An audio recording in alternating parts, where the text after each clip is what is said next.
के दिनु पर्यो मृत्यु त्यसलाई त पुरै कानुनमा छैन नि त अहिले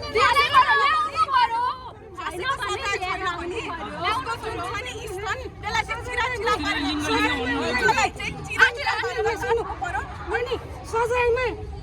यो अपराधीको यो गरिमा चौधरीलाई बलात्कार गरेर जुन हत्या गरेछ यो अपराधीलाई चाहिँ यदि फाँसी दिन मिल्दैन भने प्रत्येक दिन चिरा गर्दै नुन छकिँदै नुन छकिँदै पीडा अरूलाई दिने पीडा चाहिँ कस्तो हुँदो रहेछ भने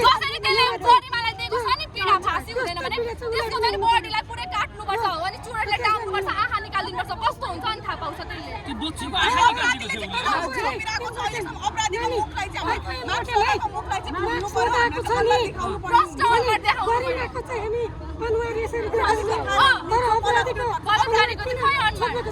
त्यसलाई तुरुन्तै खोल्नु पर्यो र त्यसलाई सार्वजनिक गर्नु पर्यो र त्यो बलात्कारीको फोटो हरेक सहरको चोक चोकमा चाहिँ सार्वजनिक गर्नु यो चाहिँ यसमा चाहिँ उसको बुवा आमाले उसको अभिभावकले यस्तो माग राख्नुपर्छ र उसलाई भनेपछि हत्यारालाई बलात्कारीलाई चाहिँ जनतामा छोडिदिनु पर्यो जनताले जे कारबाही गर्छन् ढुङ्गा सरकारले गर्न सक्दैन भने मिल्दैन सक्दैन भने जनतालाई ल्याएर छोडिदिनु जनताले जे गर्छ जनतामा भोट हुन्छ त्यस पछाडि सरकारले अब फाँसी ल्याउने नियम पो छैन त नियम त बनाउन सक्छ नेपालमा नभएको कुराहरू कसरी भइरहेको छ अस्तिले पनि नयाँ सरकार फेरिँदा पनि त त्यसरी गरेको चलन त कहिले पनि थिएन तर त्यसरी फेरिएको छ भने फाँसीको पनि त ल्याउन सकिन्छ त ल्याउनै नमिल्ने भन्ने होइन नि त बलात्कारी चाहिँ खुलेआम हिँड्ने अनि बलात्कारी जो हुन्छ ऊ गइसकेको हुन्छ उसको मृत्यु भइसकेको अनि उसको परिवारले चाहिँ दुःख भोगेर बस्नु भने यो कस्तो खालको नियम यो नियम त अलिकति क्षतिपूर्ति पाउनुहुन्छ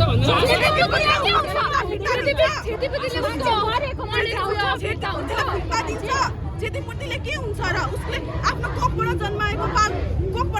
बच्चालाई गुमाएको हुन्छ त क्षतिपूर्तिले के नै हुन्छ र क्षतिपूर्तिले केही पनि हुँदैन उनीहरूले के सोच्छन् भने ए क्षतिपूर्ति त भइहाल्छ रेप गरिदिने छोडिदिने हो त्यस्तो मात्रै दिने भएन नि त त्यो त दोहोरिनु त भएन नि हरेकचोटि अपराध हुन्छ अपराधी पक्राउ पर्छ जेल चलान हुन्छ अनि विरोध हुन्छ अनि छुट्छ फेरि छुट्नु चाहिँ भएन क्षतिपूर्ति दिइन्छ यसरी नियमित प्रक्रिया अनुसार चलिरहला कि यो केसमा के हुनुपर्छ भन्नु त न्याय क्षेत्र यसकै लागि चाहिँ हामी यहाँ आएर उभिएको हौ हजुर होइन हामीलाई चाहिँ जस्टिस चाहियो पन्तको हत्याराको लागि अथवा बलात्कारीको लागि पनि तपाईँ आउनुभयो अनि त्यो केसमा पनि केही भएन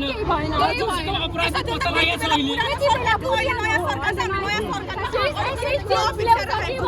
नयाँ सरकारमा हामीले अलिकति ठुलो अपेक्षा राखेको छौँ होइन त्यही भएर तपाईँहरू आफै सोच्नु हामीले तिरेको करको पैसाबाट बलात्कारी जेलमा बसेन मस्त खाना खाएर बस्छ अनि हामी यहाँ सडकमा उभिनु पर्छ यो त राम्रो हुँदैन नि त हाम्रो करको पैसा गइरहेको छ नि त त्यहाँनिर त हाम्रो करको पैसाले बलात्कारीले पेट भरिरहेको छ पेट पालिरहेको छ त्यस्तो हुनु हुँदैन जो बलात्कारी उसले कडाभन्दा कडा सजाय पाउनुपर्छ हाम्रो करको पैसा त्यसरी वेस्ट भएको हामी देख्न सक्दैनौँ हाम्रो दुःख गरेर करको पैसा तिर्छौँ भने त्यो पैसाको पनि भ्यालु चाहिँ हुनु पर्यो त्यसरी बलात्कारीले खान पाउँदैन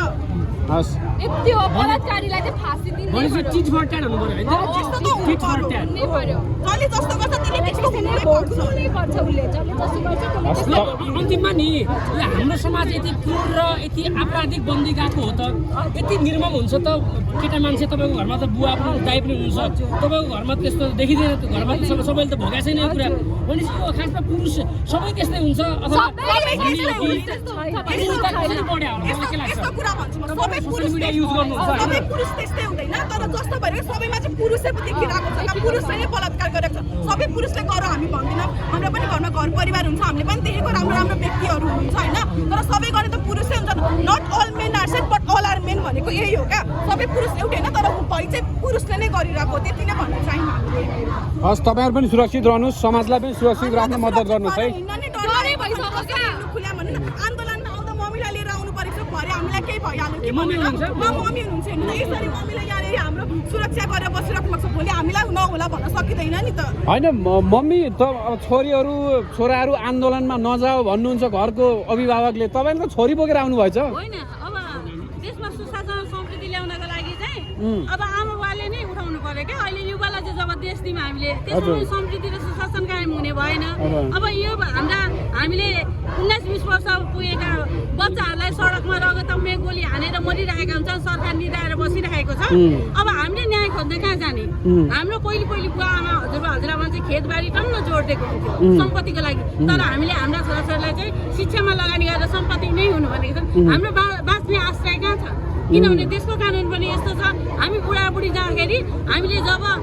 वृद्धाश्रममा जाँदाखेरि पनि केही पैसा मात्रै मोनिटरिङ गरेकोलाई मात्रै राम्रो हुन्छ अरे हाम्रो बाँच्ने आधार छैन त्यस कारण सुशासन र समृद्धि ल्याउनको लागि चाहिँ यो सरकारले कुन बाटो कसरी कदम चलाउनु पर्छ भने सूक्ष्म रूपले सोच्न जरुरी देखिरहेको छु मैले अहिले यो मेरो छोरी कम्प्युटर इन्जिनियर सकेकी यी दुईटा स्टेप नर्स पास गरेका अहिले सकेर अहिले तयारी लोकसेवाको तयारीमा बसिरहेका छन् अब यिनीहरूलाई नजा भन्दाखेरि हुँदैन हामी भोलि हाम्रै लागि हो यसरी हामी पनि भोलि बिहान बेलुका हिँड्नु हामी पनि सुरक्षित छैन जानुपर्छ भनेर म सँगसँगै लिएर आएको अहिले ए हो ल कस्तो ज्ञानी असल र ल उन्नति प्रगति गर्नुहोस् समाजको लागि चाहिँ केही गर्नुहोस् ल है हस् धन्यवाद हस्